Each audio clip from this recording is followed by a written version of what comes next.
আসসালামু আলাইকুম, কেমন আছেন বন্ধুরা? ফাইনালি চলে আসলাম নতুন আরেকটি ভিডিওতে। ওই যে আপনাদের ভাবি ডালা উঠাচ্ছে, অর্থাৎ ডালা তুলতেছে। ওটা কি কয়? হস্তশিল্প, কুটির শিল্প যাই কই আমাদের এলাকাত। হ্যাঁ, আমাদের এলাকাতে এটা খুব চলে। মডেলের ডালা, এটার নাম হচ্ছে ডালা, মানে 4 গুণা ডালা। এগুলো কত করে? এগুলো 60 টাকা দেয়। খালি 60 টাকা একটাই? তাহলে তো ভালোই। কতখানি? 6 লাইন খারাপ। রায়ন বাইরেল্লা আমার সমুদ্রের ডালা নিয়ে যায়। রোজ ভাই কই যে লিয়ে যাও, শুনে না।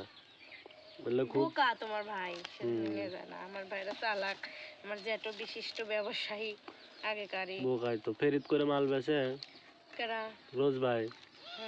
তো এগুলা তুললে ছোট গেলে এগুলো তুললে সেই চলবো, নিয়ে যায় না। দেখে ভাইয়ের সাথে আজকে কথা কব, যা আসো আইসা মাত্রে যাওয়ার ডালা কয়েকটা ডালা লিয়ে যাও। আজকে শুক্রবার, বাড়ি কাজে যাইনি, বাড়িতে আছি।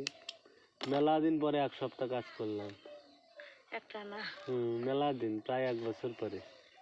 কতদিন হলো যে কাজ হয় না, তার তো কোনো বসে থাকতে থাকতে চর্বি ধরে গেছে গা। জীবন তেনা তেনা লেগে গেছে। আর এই যারা বাড়িতে নাই, আমাদের প্রতিবেশী যাই বিয়া খাইতে দেখাশোনা করবে ঠিক আছে। আমাদের বিয়া খাইতেছে, বিয়া খাবার গেছে। ওই যে বাছুর বান্ধতে গেছে, জানালাত লাউ ধরছে, জ্বালাচ্ছে কেবল কেবল অনেক কি আছে তো, জানালার কি চেহারা হয়েছে দেখো, এর থেকে দেখা যায়। এর থেকে এত দূর থেকে দেখা যাবে। ওই যে কলা গাছের সোজাই যে জানলা দেখা যাচ্ছে, ওইটাই। ওই জায়গায় আবার ছোট্ট একটা সবজি বাগান আছে, অন্য এক ভিডিও দেখাবো মূলা আর মূলা মূলা দিয়ে গরুর মাংস, মূলাময় জীবন, মূলার বাগান। যাই হোক, মূলার শাক একবার বড়, একবার ছোট, একবার মুইলা মূলার বাগানে গেলেন না? ওই যে ঘুরে ইয়া করবে মানে গরুর দেখতে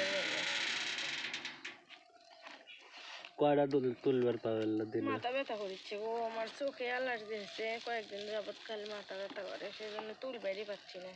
দিনে কয়টা তুলে দাও? 2টা উঠে। খালি মানুষে 5টা 6টা করে তুলে। আমি হয়তো জুলুমে তুলবে পারি। 6টা ডালা তুললে কত? 300 টাকা। 6টা ডালা বেশি তুলে মানুষে দিন 500 টাকা ইনকাম করে। ওই যে তাপসীরা, আমরা পাই না অত ডালা, আমরা বোনাবার পাই না। ওরা ছোট থেকে ডালা তুলে একবারে পেটের থেকে। আমার মা তো ডালার দেশে বিয়ে দিল নি না, খালি কইছে আমার স্বল্প লিখতে ডালা তুলে নিব, আমি ডালার দেশে বিয়ে দেব না। আমার আর বোনেরা তো তুলে, আমি রাজকন্যা। বাপ মায়ের কাছে সব স্বল্প রাজকন্যাই। তো বন্ধুরা, এই ছিল আজকের ভিডিও। দেখা হবে এই চ্যানেলের নতুন আরেকটি ভিডিওতে। ততক্ষণে আপনারা যদি আমার এই চ্যানেলটাতে নতুন হয়ে থাকেন, চ্যানেলটি সাবস্ক্রাইব করে রাখবেন। আল্লাহ হাফেজ।